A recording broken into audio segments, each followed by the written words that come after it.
Hey, welcome back to the channel.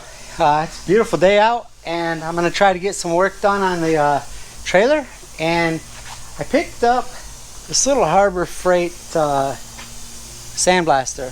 I'm going to try to blast the hubs with it.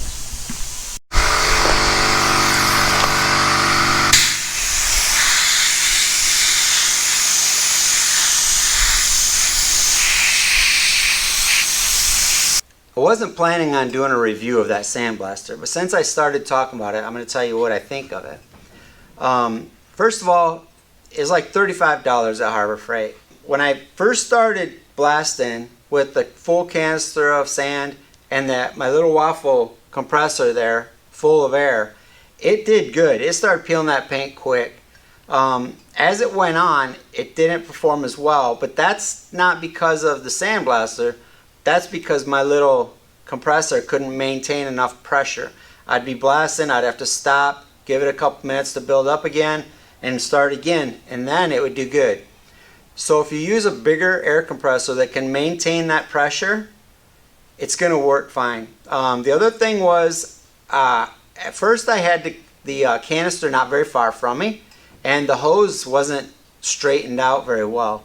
So I moved it away from me. It had a little kink right where it comes out, so I kind of straightened that kink out and kept the hose as straight as possible to keep the airflow. And that again might be partially because of the low airflow coming out of the compressor.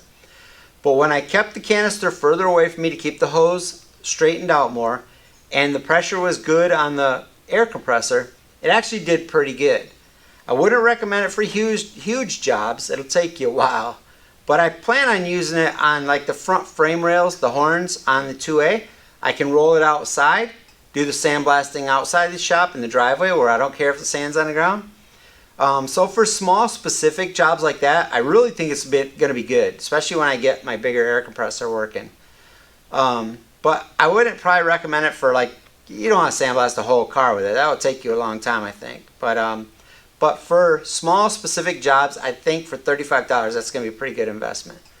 I've got these blasted pretty well. You can see I got down to the metal pretty decent up here, but down here it's still, I was getting impatient with the lack of airflow.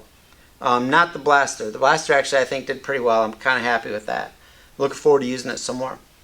But I went ahead and blasted both hubs enough to where, to be real, they're going to be covered by the rims. They're going to be under the trailer. Nobody's going to see these.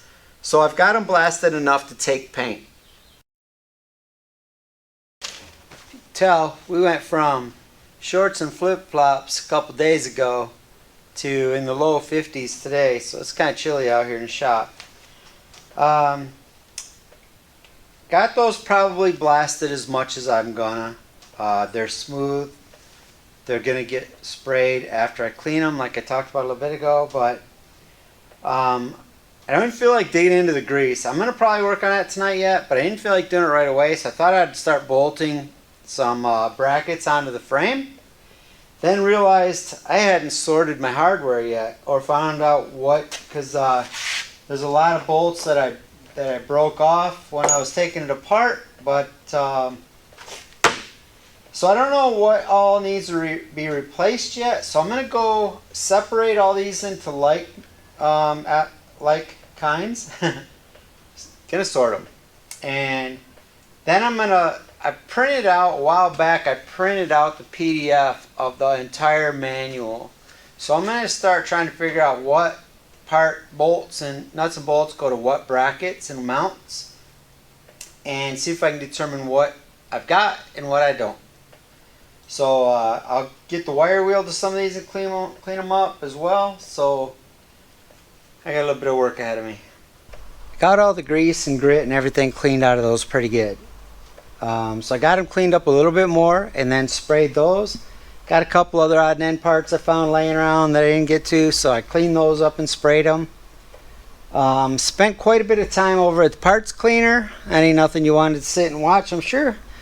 Got a bunch of parts cleaned up and actually soaking. I'm going to let them soak in the parts cleaner overnight, and then tomorrow I'll get them out of there and finish cleaning them up. So it's another one of those nights where it doesn't seem like much. I spent quite a bit of time out here this evening. I don't know, probably 3 hours, but 3.5. So it don't seem like much, but it's productive time. So we're getting there. I was hoping to start mounting some brackets on the frame tonight, but then I started sorting hardware. So I know I broke a lot of bolts taking this thing apart. So I've got to, like I said earlier, I got to figure out what I have, what I need, and we're making progress. Thanks for watching.